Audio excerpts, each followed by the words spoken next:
భయం గుప్పిట సీఎం రేవంత్ అనుమానం పెనుభూతమైందా 6 నుండి 9వ ఫ్లోర్లకి సీఎం రేవంత్ రెడ్డి అసలు ముచ్చటకు వచ్చినాం ఇక ఫ్లోర్ టైల్స్ ఫాల్ సీలింగ్ అన్ని దించేస్తున్నారని ప్రచారం సెక్రటేరియట్ లో మార్పుల చేర్పుల వెనుక మర్మమేంటి వాస్తు కోసమా భయంతోనా అసలు కారణం ఏంటి ప్రజాధనం వృధా చేస్తున్నారని విమర్శలు అని చెప్పేసి ఇక్కడ వార్త కనబడతా ఉన్నది ఏదైతే 6వ ఫ్లోర్ నుండి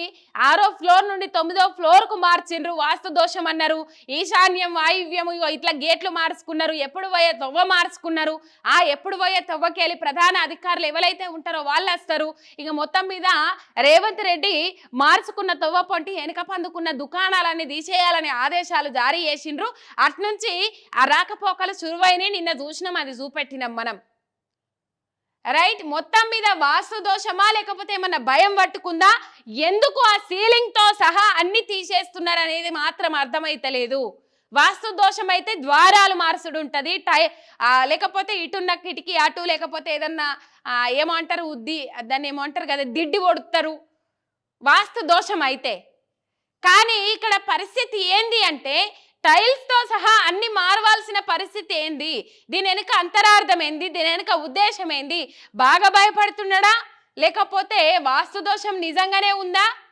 మరి వాస్తు దోషం అని అంటే పోయిన ప్రభుత్వం మీద పోయిన సర్కారు మీద పడేడ్చిన వాళ్ళు మూఢనమ్మకాలు బహిరంగంగానే రుద్దుతున్నారని పడేడ్చిన వాళ్ళు ఇలా మరి ఈ కార్యక్రమాలు ఎట్లా ప్రజాధనాన్ని వృధా చేస్తున్నారు ఎట్లా మరి ఇవి లీకులా ఇవి కావాల్సుకొని లీకులా ప్రజాధనం వృధా చేస్తున్నారని ప్రశ్నించే గొంతుకలు మాట్లాడంగానే మళ్ళా ఇక మరి వచ్చే అంశాలు మాట్లాడుంటది ఇక కేసులకు భయపడితే నడుతుందా మీరే లీకులు ఇస్తారు మీరే చదివేటట్టు చేస్తారు చెప్పేటట్టు చేస్తారు ప్రజలకు అర్థమయ్యేటట్టు మళ్ళా ఇది కాదు అది అబద్ధం అని చెప్పేసి కేసులు బనాయించే కార్యక్రమాలకు తెరలేపుతా ఉన్నారు కానీ ఈ విధానం చూస్తే మిమ్మల్ని గమ్మత్ అనిపిస్తున్నది సార్లు అనుమానం పెనుభూతకం అంటారు ఇప్పుడు సీఎం రేవంత్ రెడ్డిని చూస్తే అదే అనిపిస్తుంది ఆయనకు తన సీఎం పీఠం ఎక్కడ చేజారుతుందోనన్న భయం పట్టుకున్నట్టు అనిపిస్తుంది సెక్రటేరియట్ నుంచి పాలన అచ్చొస్తుందో రాదోనన్న అనుమానంతో ఆయన కింద మీద అవుతున్నారని టాక్ వినబడుతుంది ఈ నేపథ్యంలోనే సెక్రటేరియట్ లో భారీగా వాస్తు మార్పులు చేస్తున్నారట వాస్తు మార్పులు ఏం చేయాల్సిన అవసరం లేదు సారు మీరు ప్రజలకు అందించే పాలన ప్రజారంజకంగా అందిస్తే చాలు మీ సీటుని ఎవ్వరు కుదుపలేరు ఏం చేయలేరు కానీ ఇగో ఇట్లనే చేస్తా కిందిది మీద చేస్తా అయింది కాంది మాట్లాడతా కాంది అయిందంట అయింది కాందంట ఆ చెంబు గిలాస్ అవతల వారేసి రాళ్ళు రప్ప లోపటేసుకుంటా అంటే మాత్రము ఇక మీరు భయపడడంలో అర్థం ఉన్నది సారు మీరు భయపడము కరెక్టే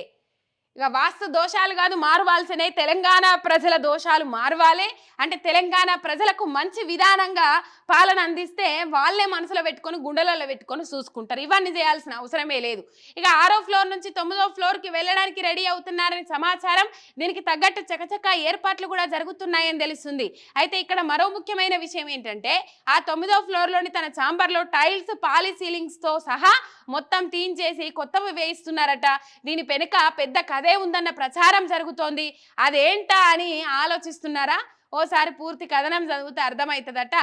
మొత్తం మీద రాష్ట్రానికి సీఎం రేవంత్ రెడ్డి ఆదాయం పెంచడం ఏమో కానీ ఖర్చు పెట్టించడంలో మాత్రం ముందుంటున్నారు వృధా ఖర్చులు తగ్గించడానికి ప్రయత్నించాల్సిన ముఖ్యమంత్రి డబుల్ ఖర్చులు చేస్తున్నారన్నారు దీనికి తాజా ఉదాహరణ సెక్రటేరియట్ లో వాస్తు మార్పులతో పేరుతో జరుగుతున్న పనులు 6వ ఫ్లోర్ నుంచి 9వ ఫ్లోర్ కు వెళ్తున్న ఆయన అక్కడ తన ఛాంబర్ లో చేసిన అసలు వాస్తు మార్పు అంటే సరే మార్చిండ్రు వాస్తు దోషం ఉన్నదంటే కింది ఫ్లోర్కి వెళ్ళి 9వ అంతస్తుకు మార్చిన తర్వాత కింద టైల్స్ మారవలసిన అవసరం ఏమున్నది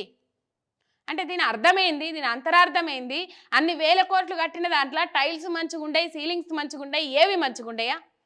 మరి ఎందుకు ఇంత ప్రజాధనాన్ని వృధా చేస్తూ అర్థమైతలేదు మొన్న